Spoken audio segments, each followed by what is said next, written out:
Anupama serial के ऐसे ही daily update सबसे पहले देखने के लिए हमारे चैनल को सब्सक्राइब करें।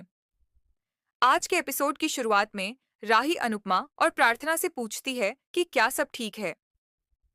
प्रार्थना कहती है कि उसकी डिलीवरी का समय नजदीक आ गया है, इसीलिए थोड़ी घबराहट महसूस हो रही है। अनुपमा मुस्कुराते हुए कहती है कि मैं यहाँ एक होने वाली माँ से बच्चे की बातें कर रही हूँ। तभी राही को एक कॉल आता है और वह बात करने लगती है। अनुपमा कहती है कि माही और गौतम की बात किसी को भी पता नहीं चलनी चाहिए। प्रार्थना अनुपमा से पूछती है कि क्या आप थोड़ी देर रुक नहीं सकती। अनुपमा हैरानी से देखती है और जाने की बात करती है। दूसरी ओर मोटी बा को शक होता है कि कहीं अनुपमा प्रार्थना को भड़का तो नहीं रही। तभी अनुपमा वहां पहुंचती है। मोटी बा ताना मारते हुए पूछती है कि क्या आपने प्रार्थना के कान भर दिए या फिर उसे शाह हाउस जाने के लिए मना रही थीं। ख्याति तुरंत बोलती है कि प्रार्थना और आर्यन कहीं नहीं जाएंगे। उसी समय देविका माही, राही और परी से कहती है कि तुम हमारे साथ शाह हाउस चलो। यह सुनते ही मोटी बा नाराज हो जाती है। देविका जवाब देती है कि अगर प्रार्थना कोठारी हाउस में रह सकती है तो माही, राही और परीशा हाउस में क्यों नहीं रह सकती। मोटी बा चुप हो जाती है। इसी दौरान जसप्रीत अनुपमा को चलने के लिए कहती है। राही अनुपमा के गले लग जाती है और कहती है कि मैं आपको रोकने की कोशिश नहीं करूंगी। अनुपमा कहती है कि मैं अब नहीं रुकूंगी, मुझे नई शुरुआत करनी है। राही कहती है कि मैं आपकी उड़ान को कभी नहीं रोकूंगी। परी अनुपमा से मिलकर कहती है कि आप जाने से पहले मेरी और राजा की नजर उतार दीजिए। अनुपमा उनके लिए प्रार्थना करती है।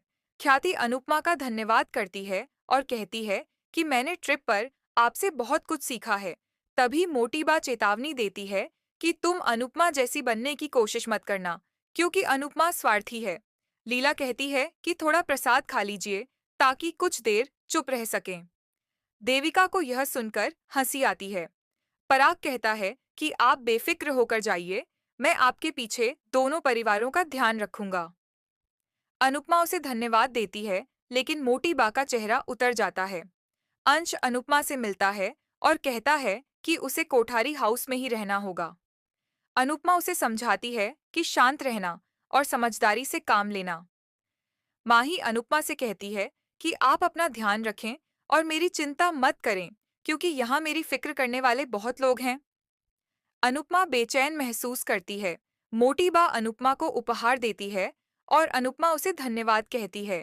इसी बीच परी ईशानी से मोबाइल मांगती है और कहती है कि उसे एक जरूरी कॉल करनी है। ईशानी पहले हिचकिचाती है, लेकिन परी के जोर देने पर उसे फोन दे देती है। उधर अनुपमा प्रेम से मिलती है। प्रेम उदास होता है। अनुपमा कहती है कि अपना और राही का ध्यान रखना।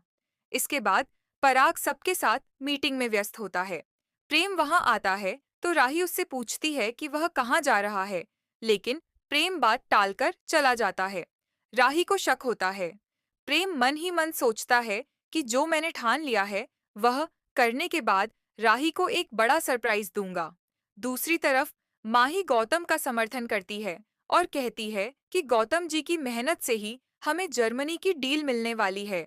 तभी अंश गुस्से में कहता है कि मुझे बिना बताए तुमने मीटिंग फिक्स कैसे कर ली। माही जवाब देती है कि गौतम को तुमसे ज्यादा जानकारी है, इसलिए उसे तुमसे पूछने की जरूरत नहीं पड़ी।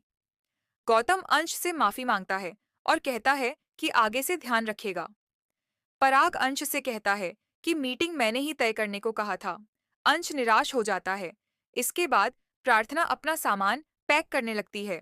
अंश आकर पूछता है कि तुम कहाँ जा रही हो। प्रार्थना कहती है कि मैं शाह हाउस जा रही हूँ, यहाँ मेरा दम घुट रहा है। मुझे अनुपमा के साथ ही चले जाना चाहिए था। जिस घर में गौतम है मैं वहां नहीं रह सकती। अंश पूछता है कि गौतम से तुम्हें इतना फर्क क्यों पड़ता है। प्रार्थना कहती है कि गौतम मेरा एक्स है।